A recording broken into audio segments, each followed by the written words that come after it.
if you want to know the real secret for getting a guy, I think you can get any guy you want. Doesn't matter how pretty you are, how popular you are, if you will do this one thing, and it's to listen to him.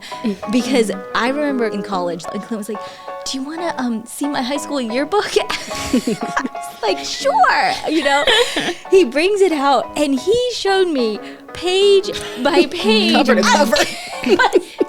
And explained it. It was the most boring experience of my life. And I tell my daughters now, I'm like, that's how I got your dad.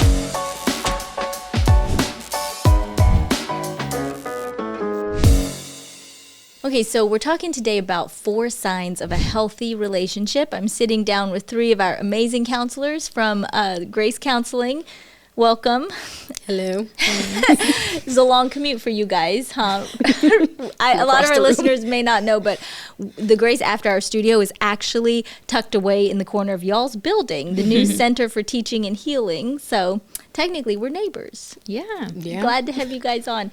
Before we get into signs of a healthy relationship, dispel some myths for me about healthy relationships. I'm going to let you each take one, pick a myth, and dispel it for me. Jessica, you want to start? Yeah. So I think a big myth in relationships is that relationships don't have boundaries, and that is not true. To dispel that myth, when I think about a parent-child relationship, right, there needs to be boundaries in that, so that way the child knows where they end and where the parent role begins, right? Without boundaries in that, the child may feel very unstructured and very chaotic. And so when the parents have boundaries in that dynamic, it actually helps the child and they thrive in that way. So you mean people may think, oh, in a good relationship, we're just so in love. It's like, yes. Yeah. Okay.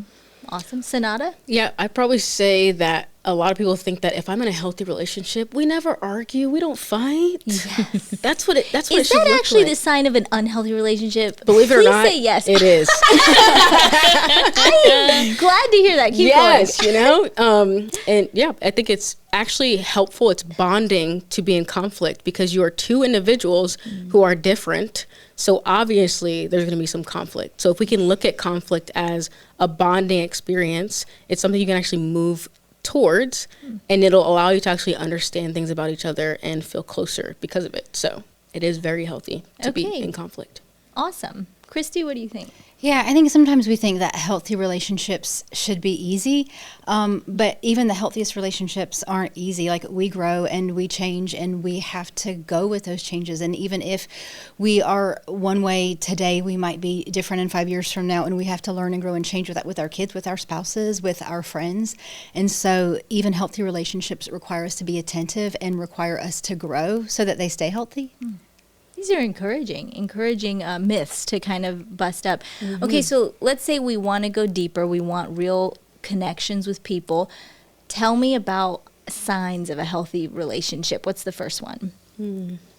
I think definitely one of the signs of a healthy relationship that we talk about a lot in counseling, whether it is with a parent, with a friend, a spouse, with anyone, is this idea of attunement.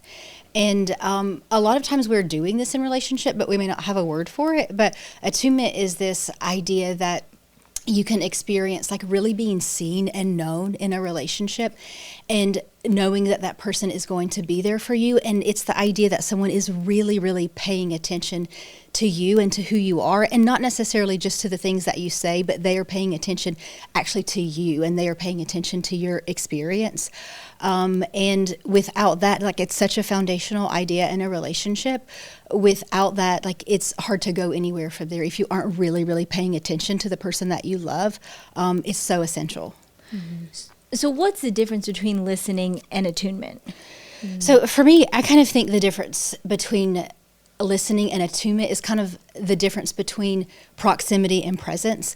Like, you can be near someone, you can be sitting next to them, you can be lying in bed next to them, you can go out to dinner with them, but it doesn't mean that you're actually present with them. And so it's not just about hearing words, it's about actually wanting to know that person's heart and really wanting to know all of what's happening behind the words. It's looking at their body language. It's noticing how their voice might shake or quiver when they talk about something. And then really being intentional about that. It's about just being really, really present with someone. Just listening isn't enough. Like, we need more. Yeah, I think I'd add to that too. I think a good imagery is seeing it as like when you put a TV show on when you're doing laundry, you just throw something on in the background. You're not really paying attention, you're not really listening to it. You might catch this and be like, "Oh, did I? Whatever. I'm still doing this laundry." Right. But when you know it's a good show, you sit down, you get comfortable, got your favorite blanket, you're on the couch. Everybody has to be quiet. You got your snacks, and you're really like tuned in and paying attention. So I think that's a kind of a good imagery for people to see. Do you think that some of this depends on the relationship and stage of life? Like it's instinctive to be super attuned in a dating relationship, but parent to child, maybe it's different? Yeah, so that's really interesting because I think that in different stages and phases, it might feel like it comes more natural, and kind of what the myth that Christy was talking about earlier is all relationships take work. So even parent-child dynamics, that takes work. And the way that a parent can pursue their child is by being truly attuned to them and letting that child feel seen and known in ways that are unique to them that might be different from kid to kid in the same house. Okay, so I want to tell you guys a story because we were talking before you got here, and I told the guys this made me think of a time with Clint. I used to tell my daughters, like, if you want to know the real secret for getting a guy, I think you can get any guy you want. Doesn't matter how pretty you are, how popular you are, if you will do this one thing, and it's to listen to him. Because I remember Clint was in college, the most popular guy. Everybody liked him. And I had this moment, I was much quieter, where we were sitting together. It was just like this rare opportunity. We were alone. Like, what should we do? My friends weren't meeting up with us for a while. And Clint was like, do you want to see my high school yearbook? I was like, sure. You know, he brings it out and he showed me page by page, cover to cover, and explained it. It was the most boring experience of my life. Every person, and this was this guy on my team. And what I did is basically faked hyper, I didn't know the word for it, but hyper attunement of like, oh, tell me about them and why did you do this, even though I didn't care. And I tell his kids, my daughters now, I'm like, that's how I got your dad. I beat all those girls by attunement. Wow, right? you were tuning way back then. It's powerful. It was probably fake attunement, but I wonder, even in parenting, is there room for that sometimes? Like, they're telling you about, Mom, listen to my dream, and it's so boring, and it goes on, and you're just like, is it wrong to fake it? Like, oh, tell me more. Or is that good? Yeah, I mean, I think sometimes obviously you're not going to be equally interested in everything everyone is sharing, but sometimes it takes time for us to say, okay, I find that I'm drifting, I'm not really listening to you, and it does take intentional work to kind of pull yourself back in, especially to hear your kid talk about something. Like a few years ago for us, it was like hearing about Fortnite from my son every time he came out of his room. But I learned if I want to care for his heart well, I have to learn to be interested in Fortnite. I have to learn enough to ask questions and to be interested in what he's interested in. Like, it's about kind of like getting into their world. But it's hard in these places where you don't have that natural interest, and it does take extra work, I think. Yeah. What is the risk of someone growing up who in an environment that's not highly attuned? What does that do to them? So many things. So, yeah. That's a loaded question for sure. All right, no, you got it. Yeah, well, I mean, it's isolating, definitely. And I think if parents are always acting, then that's not going to be comfortable for a kid. And that can actually affect their relationship with other people, where they don't really know, is this person like me, or do they enjoy being around me, because their parents didn't really show that in a way that was actually intentional. And yeah, it can affect every aspect of people's lives, work, whatever. So like in what, like confidence or the ability to connect? Yes, both. Confidence, the ability to connect. If you've never been attuned to, then how can you attune to other people or move towards that? You've never experienced it. So yeah, and I think if like you're not attuned to by your parents, you learn this message that no one really cares about your inner world. And so that kind of becomes a template for the way that you do all relationships, that nobody really cares about what is happening inside of me. And so it does cause you to struggle in other relationships and struggle to ask for care and struggle to show up as your full self, because you aren't ever really allowed to do that. You never learned how to do it. Yeah, and you might not even believe people when they truly are attuning to you because you haven't experienced it before. Okay, so give me some pointers. how do I be more attuned to people that I love? And then I also want to kind of circle back to that person who never got it. Like, what are their first steps for healing so that they can move past their upbringing? I think that's kind of a question about like intentional engagement, which is another healthy aspect of healthy relationships. So with the image that I gave you guys of the person who's doing their laundry watching TV compared to the one who's like really, really focused, intentional engagement is when you can kind of hop into the TV screen and you're really in the midst of that person's experience. Kind of like what Christy was talking about. You're listening and figuring out, okay, what even is Fortnite? Like, what is this? Like, are they playing? Are they shooting? Are they whatever? I don't know. So you understand, okay, so this is what matters in this game, and how can I let this person know that I really care about what they're talking about? So I think being inquisitive, being curious, and also being compassionate is really important in being able to attune to somebody. Yeah, and I think sometimes we make attunement, although we do have to validate it's hard, I think sometimes we complicate it by thinking that we have to go fix something or bring solutions when really it's just being present. Like, my son didn't need me to help him in Fortnite. He didn't need me to really do anything except just listen and for him to know that I cared about what was important to him. But I do think we complicate it by thinking that we have to say something really special or do something really special. It's not about doing, it's just about like being with.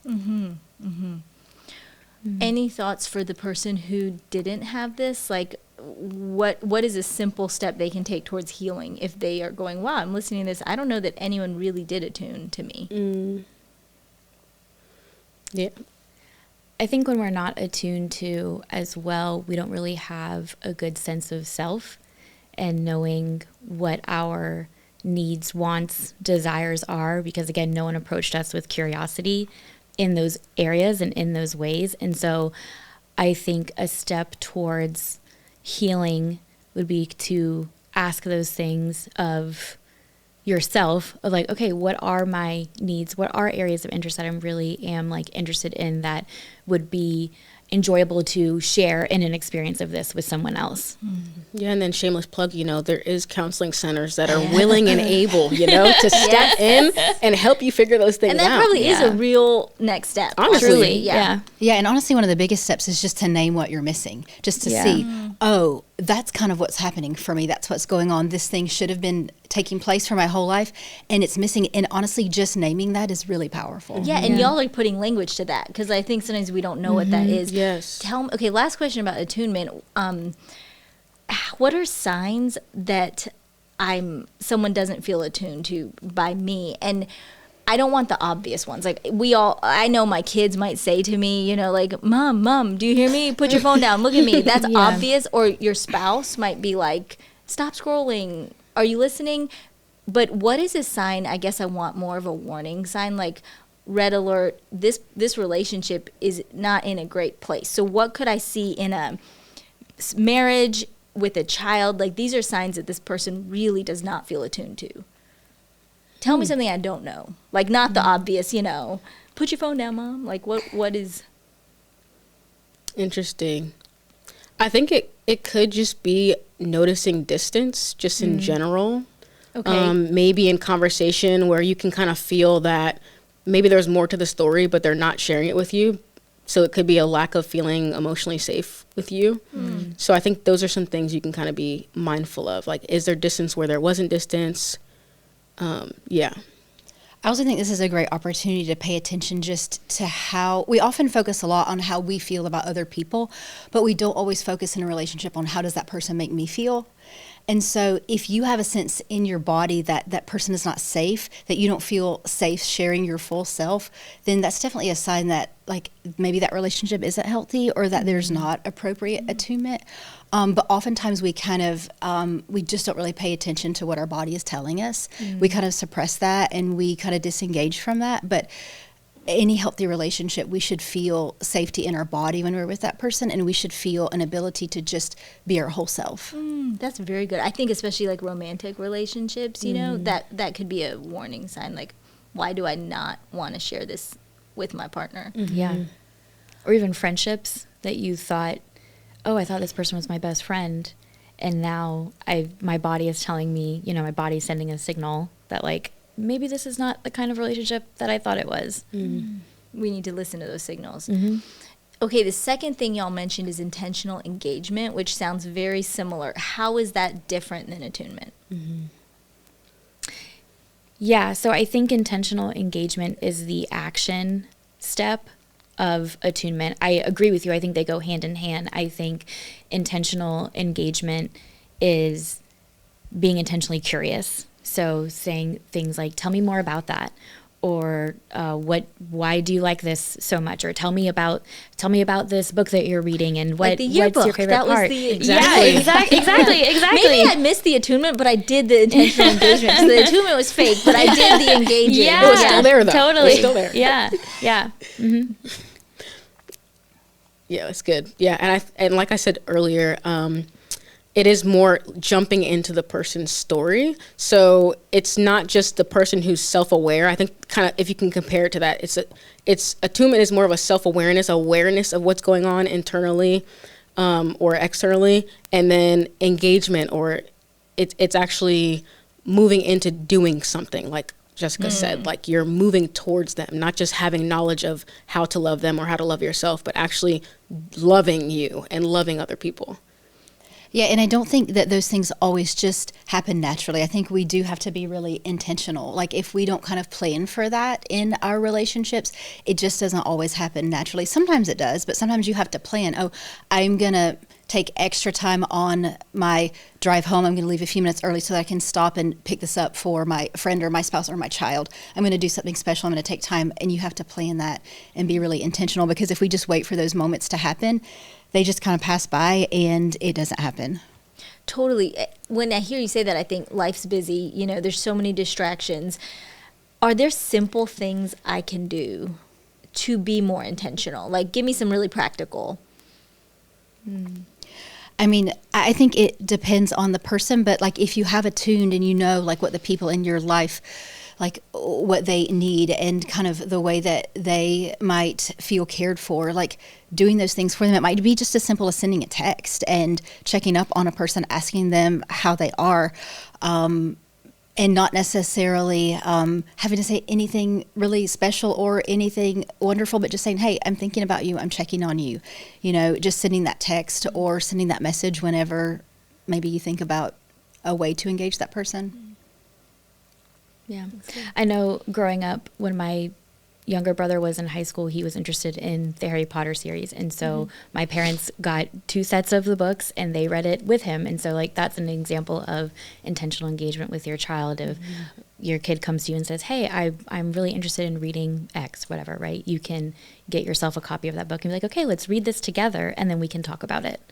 And then oftentimes you find that you enjoy those things with your child much more than you ever thought that you would. Yeah. You know, Like that Fortnite. you're willing to dive into it. Yeah. Do you have an account? Do you play that? I have played before, and actually it is a lot of fun. He's into driving games now, and so now I'm like in there occasionally, like on this driving game with him. So Awesome. like I'm a secret Formula One racer in my son's bedroom. So Who would have thought? yeah, I know, right? I think that's awesome, though. A little bit of intentionality can go a really long way. Yeah. Even as you're talking, I'm going, I can think of some. I'll be honest, in some of my relationships, I think I instinctively do this better. I think the parent-child one might be the hardest, because I think if a friend tells me, hey, I felt a little sad when such and such happened, I'm much more intentional to text her and to be mindful. Like, oh, she may be having a hard day. She has to go to another doctor's appointment. Let me reach out. But in different relationships, I think it can be challenging. And I think it's hard too with kids, because kids, like that relationship is not reciprocal in the same way that it is with a friend. Like that friend's going to check back on you whenever you're struggling, but your child, it's going to be different because you are going to be giving in a way that you don't in other relationships. And also like in a friend relationship, you know, you're receiving something back, and with a child, you know, you are having to give, and then sometimes then they treat you terribly, you know, because that's just kids. And so, you know, with a child, it is different because you do have to continue giving and being intentional, even though you're not receiving back in the same way from that child. And although that is how a parent-child relationship should be, it's still hard sometimes. It's hard sometimes that's what it's like. I think it even goes a little bit to what you touched on with boundaries, because for one of my kids, my oldest, which I feel like is always the guinea pig, I think I thought being a good mom meant that, I guess engaged meant that I was like feeling everything with her. So it's like she's crying about this and now I'm crying about this. And in my mind, that's me being so engaged. I'm like in it all with you. And then a therapist, no one in this room, but a really wise therapist told me that's called enmeshment. That is not actually great parenting, because you need to be a container for her feelings without jumping right in there with her and making it suddenly about you, you know? Yep. But I think sometimes it's hard. It's exactly what you said. It's not reciprocal. But I think the good thing about this is you don't have to get any of this perfect. It is all about just showing up in the ways that you can, and then making repair whenever you don't get it right. Like, you don't have to be perfectly attuned. You don't have to be intentionally engaged all the time. There's going to be times that you fail in all those things miserably, and that is okay. Like, our children don't need us to be perfect parents, and our friends don't need us to be perfect friends. Like, we're allowed to get it wrong sometimes, but it is really good to circle back in those moments and try to repair with that person, or even just bring up, hey, I really got this wrong with you, and I'm so sorry. And sometimes we can even grow more out of that. Like, we get it wrong with our child, and then we're humble and we go apologize to them. And there is a lot of engagement and a lot of attunement in those apologies that is super helpful. Okay, so let me practice some intentional engagement. I heard you say repair. Yeah. Tell me more about that. Is that the third thing you would say? Repair would be a sign of a healthy relationship. Yeah, I think so, because like Chrissy said, none of us are going to get it right in any of our relationship dynamics 100% of the time.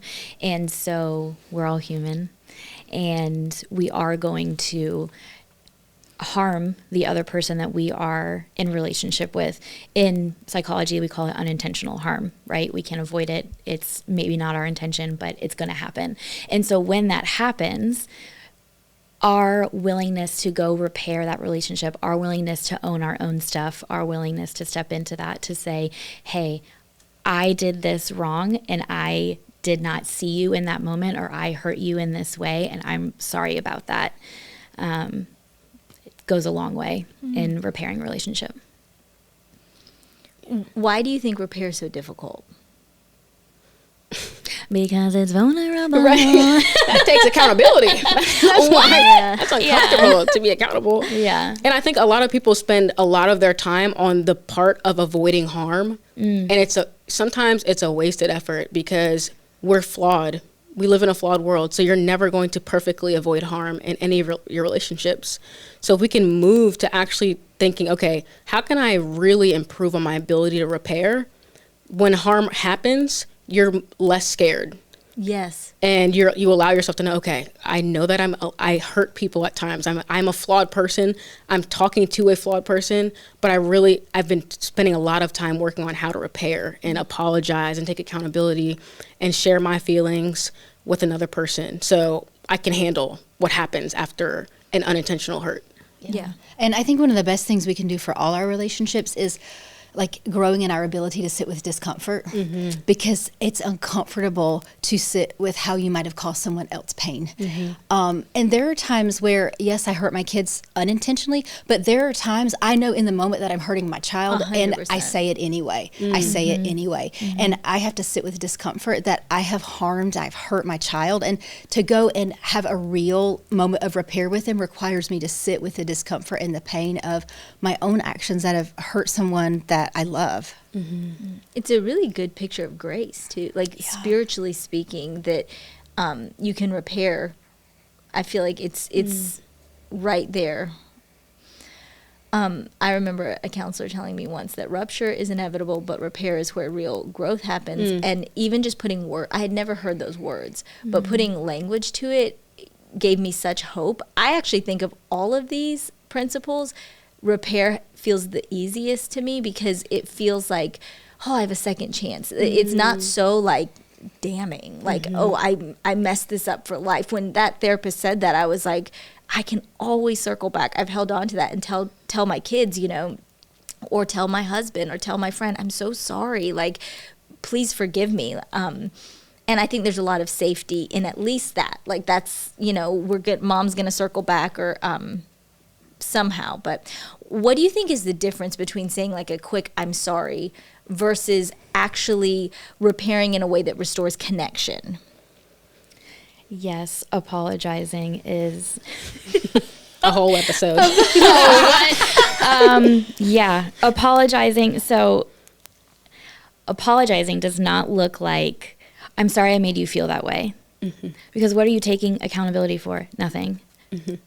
You're apologizing that the other person felt that way, which now they feel shame for how they felt. And now they're like, oh, should I not feel this way? Like, right. And that's not the intention behind an apology.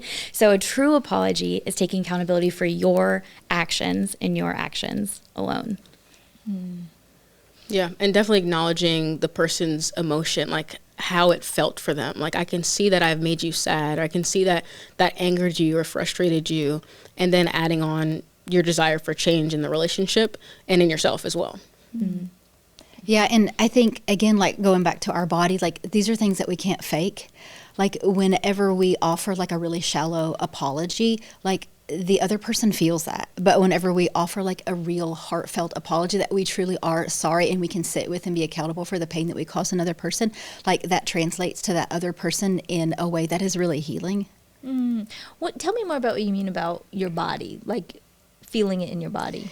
Yeah, so like we talk a lot about feelings, but feelings, sometimes we consider them as thoughts, but they're really not. They're a bodily sensation, just like if you hit your arm and that hurts, like feelings actually show up in your body. And so maybe our stomach hurts, or maybe our chest is tight, or maybe we have a headache, or all of these things we feel tense. And oftentimes those are feelings. Like if we're anxious, maybe our stomach hurts. Or if we are overwhelmed, maybe we just kind of feel a weight upon us. And so like paying attention to your body is so important, because that is how we really know and understand our feelings, because they are happening inside our bodies. I've never heard that before, that feelings aren't thoughts. Like Right. that they're physical sensations. They are a physical bodily sensation that's happening inside of us, yes. And that is really what needs the attention, is what is happening inside your body. Because they're processed literally in a part of our brain, the amygdala. So Yep. it's literally within you. Is the same feeling always tied to the same bodily response? May not be. Yeah, not necessarily. I think it varies from person to person. So when I get anxious, I got butterflies in my stomach, but when Sonata gets anxious, she may sweat or something, Yeah. Just depends. I feel anxiety for sure in my chest, because that was what brought me to therapy the first time, was just like having this tightness, and I knew it was related to anxiety, because it only happened when certain things happen. But I've never thought that with any other emotion, like that I would feel sadness in my stomach, or I would feel anger. You know what I mean? I've always just thought of anxiety manifesting itself that way. Yeah. That's interesting. Yeah, we often think of the brain and the body as two separate things, when in reality they are connected through our nervous system. And so our brain is constantly sending signals throughout our entire body of how we feel. Yeah, and really like your mental health is your physical health, and like your body is telling a story about your experience.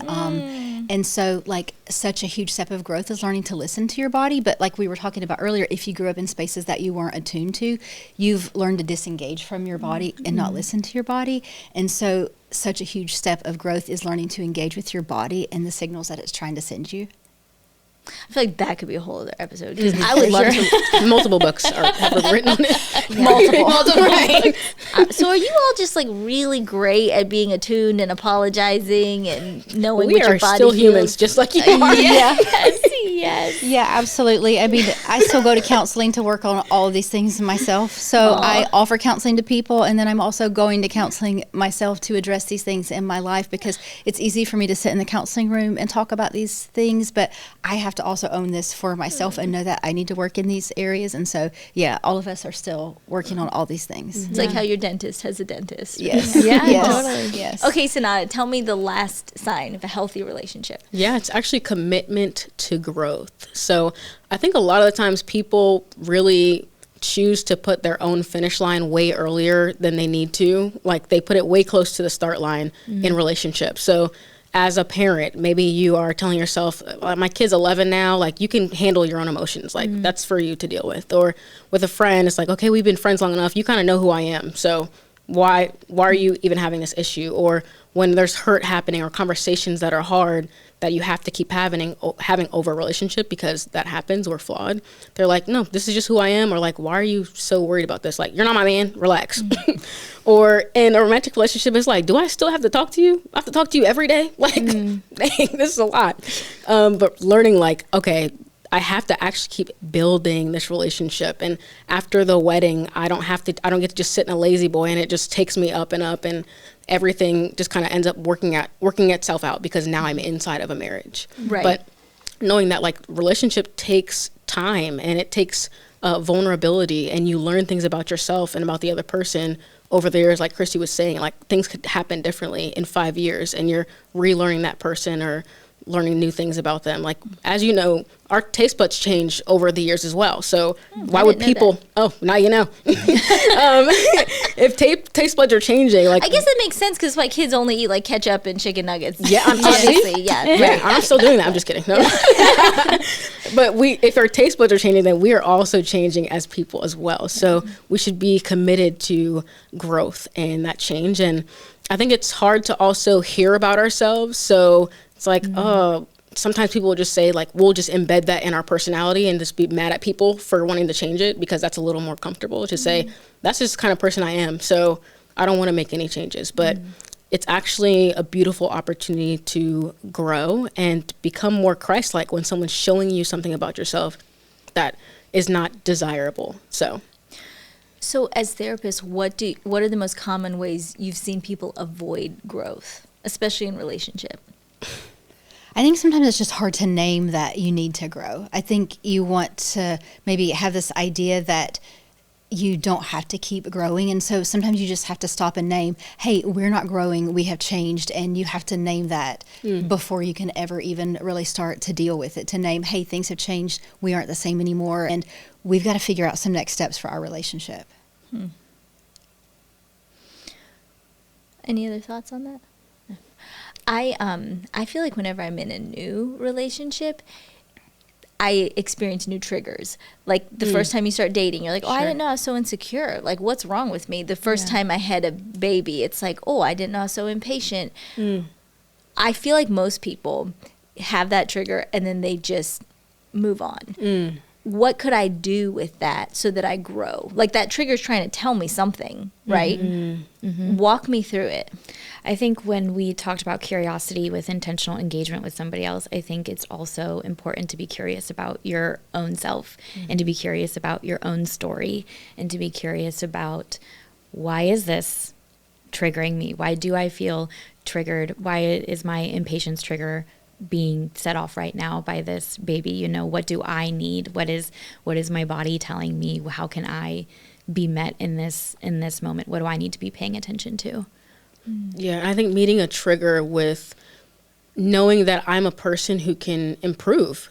Because sometimes when people meet themselves, they're like, oh, that's too much, I need to move away from that. And they forget, I can actually make changes about myself. I'm not stuck forever. Right. So just having that confidence in yourself to know that when I meet something about me that I don't like, I can actually change that, especially with the grace of God. Like, I'm not alone in this struggle and I'm in relationship. So thankfully this person has brought this to me. So this is an opportunity for me to grow. I can grow from this. Yeah.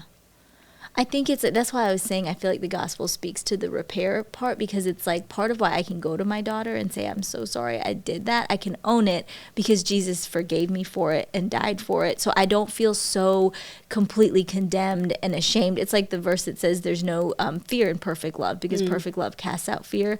And I think fear might be a lot of what hinders growth, probably. Definitely. This was super duper helpful. I appreciate it, guys. I feel like as I hear you say these things, you've said attunement, intentional engagement, repair, the willingness to repair, and a commitment to growth.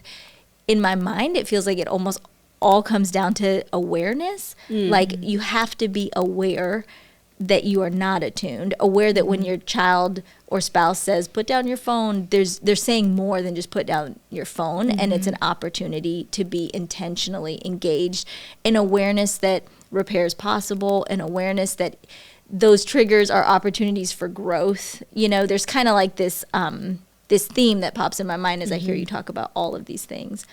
Any final thoughts? Do you have a word to the person listening who might be discouraged? Like, I have a lot of work to do in general. I'm not super attuned, or I've really missed the boat with repair, or I don't even know how to listen to my body to begin to grow. It can feel overwhelming, I think. Mm-hmm. Totally. I think it's never too late. It's never too late to make a change, to be curious about yourself, to be curious about your relationships. It's never too late to start that journey. It's never too late to go to counseling. It's never too late to begin healing. Yeah, and I think to add to what Jessica said is it's never too late, but it's also always worth it, no matter how old you are, no matter how many maybe failed relationships you have, or no matter how many people you've hurt. It is always worth it to maybe start engaging in that work. It is always worth it because we were made for connection. And by not engaging in that work, we're impeding ourselves from like establishing and having healthy connections. And so no matter who you are or how old you are or what the issues are, it is always worth it to address these issues and to become more connected with yourself and others. Yeah, and I think I'd add to that too and say, like, I don't know you, right? But you are so capable. That's true about you, whether you believe it or not. So it's a possibility for you to grow from this. It's in you already. So moving towards opportunities for growth will be fruitful, like Christy was talking about. So, spoiler alert, I don't mind saying Sonata has been my therapist and half my family's, but I think that is the number one thing that gave me hope is you would look me in the face and say, you are capable. You are capable of doing better. And I'm like, but I can't do this hard thing. You're like, you are capable of it. And believing I'm more capable than I believe that I am. I tell friends sometimes, I think for me, at least, the number one reason I didn't want to go to therapy is it felt like I was going to find out everything I'm doing wrong. And that's so overwhelming. I know I messed up. I don't want to hear someone unpack it all. It's like when you go to clean the closet and then it just becomes so much messier. It's like, let's just leave it in there. But what I tell my friends is, I always feel the opposite. I feel like so much shame and judgment is lifted off of me. It's like normalized when I'm in there, and it's like, oh, I can exhale. Like, one, this is more normal, and two, I am capable. I am stronger than I think, and I leave feeling empowered. So it's been a great experience for me. You guys are awesome. I am ready to book my next session right across the hallway. Grace Counseling. Thank you so much. Of course. Thank you. Grace After Hours is a production of Grace Church in Orlando, Florida. Grace's mission is helping people take their next step toward Christ. Learn more at discovergrace.com.